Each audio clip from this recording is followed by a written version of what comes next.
This is Richard Corliss, film critic for Time magazine. You know, there are two things we should have learned from the Beijing Olympics. One, it's pronounced Beijing, as in jingle. Two, China has much more to offer than gymnasts and smog.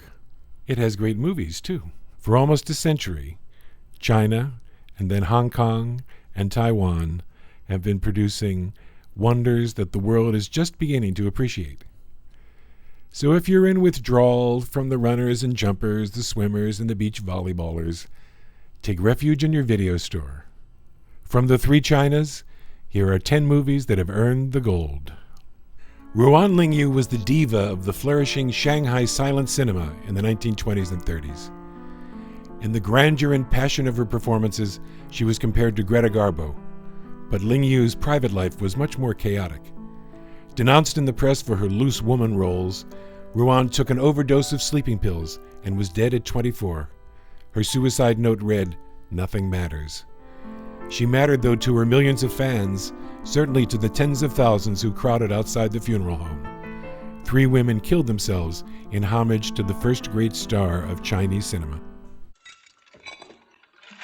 For decades, Hong Kong cinema was dominated by star actresses. Well, director Chang Che changed that with one film. As the One-Armed Swordsman, actor-athlete Jimmy Wong Yu established the martial arts machismo that would dominate Hong Kong films for the next 30 years. The director kept bending genres and discovering new stars until Jackie Chan's roughhouse comedies changed the landscape again.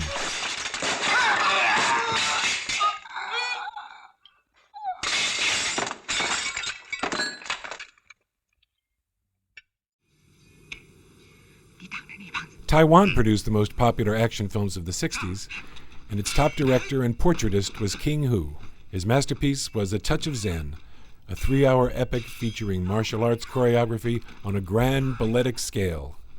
It starred 19-year-old Xu Feng, a beautiful doll with great kung fu moves, and had action scenes that influenced Ang Lee when he came to make Crouching Tiger, Hidden Dragon.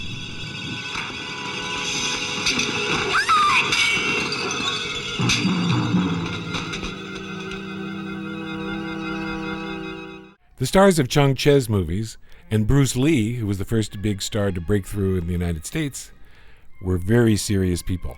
Their dialogue was a series of grunts and hi-yas. But Hong Kong films needed a little levity to go with the action, and Jackie Chan provided it.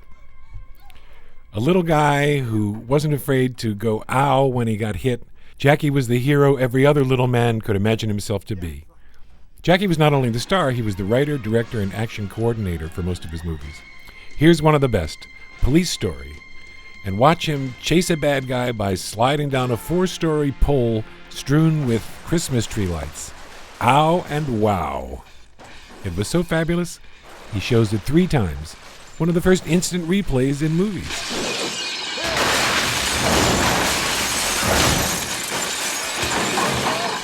Jackie's great rival as martial arts star was Jet Li, a wushu champion from the mainland who was made into a star by producer-director Choi Hak in the series Once Upon a Time in China. Eventually there were 6 episodes, but the first 3 are terrific. Li, who later became a Hollywood star, here uses his power and grace to kick every butt in Canton. Mainland China vanished from the world movie map for decades and emerged only in the late 80s with films by 2 marvelous directors, Chen Kai-ga and Zhang Yimou. Raise the Red Lantern is Zhang Yimou's drama about a rich man and the 4 concubines he keeps. The newest concubine is played by Gong Li, a young film student Zhang Yimou discovered and promoted, and who became the face and sultry body of Chinese cinema. The other great director of China's cinema renaissance was Chen Kai-ga, whose Yellow Earth was the first Chinese film shown abroad in more than a decade and won prizes everywhere. But the mainland cinema status was validated by Farewell, My Concubine, an epic of art and politics that spanned 50 years in the careers of 2 Peking opera performers. The film won the top prize at Cannes, and its holding power is due largely to the performance of Leslie Chung, who is magnificent as the more feminine of the 2 actors. 又不是女骄傲。 Director John Woo made the heroic bloodshed gangster movies into a genre that rivaled Hong Kong's hand-to-hand martial arts film. His slow-mo gun-fu scenes, his fluttering doves, and the long coats his gangsters wore have been imitated a quillion times by Hollywood, most recently in Tropic Thunder. This wildly entertaining melodrama stars the colony's coolest killer, Chow Yun-fat.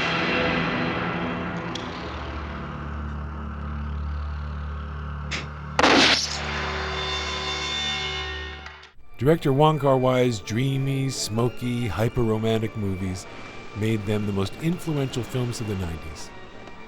Chungking Express is a two-part comedy drama that showcases some of the most beguiling stars of the three Chinas.